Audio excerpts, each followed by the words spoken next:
In this paper, we investigate users' emotional responses to virtual characters rendered using photorealistic and stylized rendering techniques. The motivation behind this study was to provide guidelines for developers who create virtual reality applications, specifically applications in which it is important for virtual characters to convey empathetic responses in interpersonal social simulations. Our experiment was conducted using a between subjects design with 3 separate conditions, namely realistic, cartoon-like, and sketch-like rendering. For the realistic condition, realistic skin textures were used with Phong shading. These textures changed over time to represent the appearance of patient deterioration. In the cartoon, or cel-shaded condition, we used Unity's basic outline toon shader, which gives the character a uniform outline and simplified 2-color shading. The textures were flat colors and did not have details like skin wrinkles and change in skin tone. For the sketch condition, a custom shader was built to mimic a hand-drawn look using a cross-hatching technique to provide tonal range and volume definition.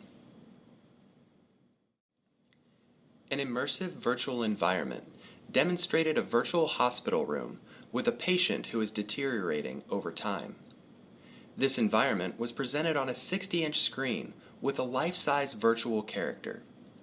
The task of the participant was to interact with the patient over 4 different time steps and report their observations. The interactions include routine nursing procedures like checking temperature, blood pressure, and heart rate.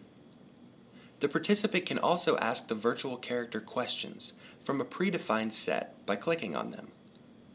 Questions are available for 7 different categories and are based on questions a nurse would typically ask. Yes, it's much worse than usual, and worse when I lay down, coughing up rusty colored stuff.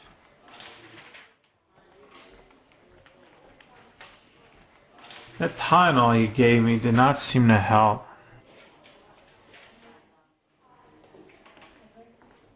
I didn't get much sleep. It's hard to breathe lying down.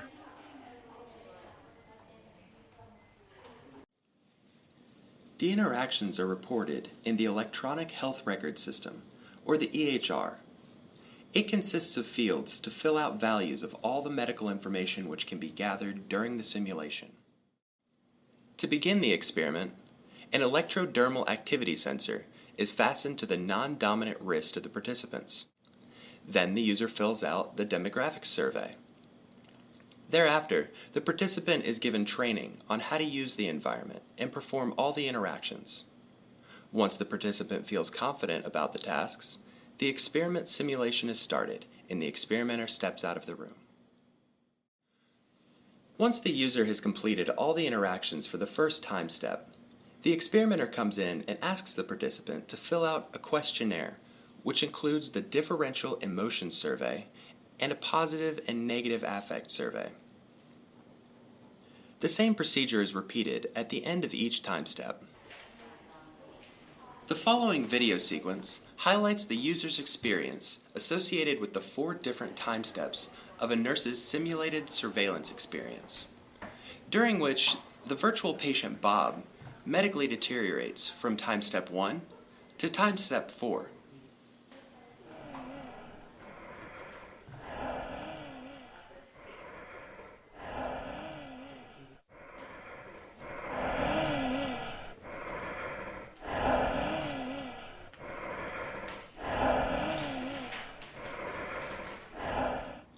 At the end of the experiment, the participant was asked to complete a co-presence questionnaire as well as a subjective questionnaire about their impressions and reactions to the virtual patient. For all the exciting details of the results of our study, please see our paper as it thoroughly documents the various effects we found on users' emotional responses as a consequence of realistic versus non-realistic appearances of the virtual patient during the user's interaction with this immersive medical simulation.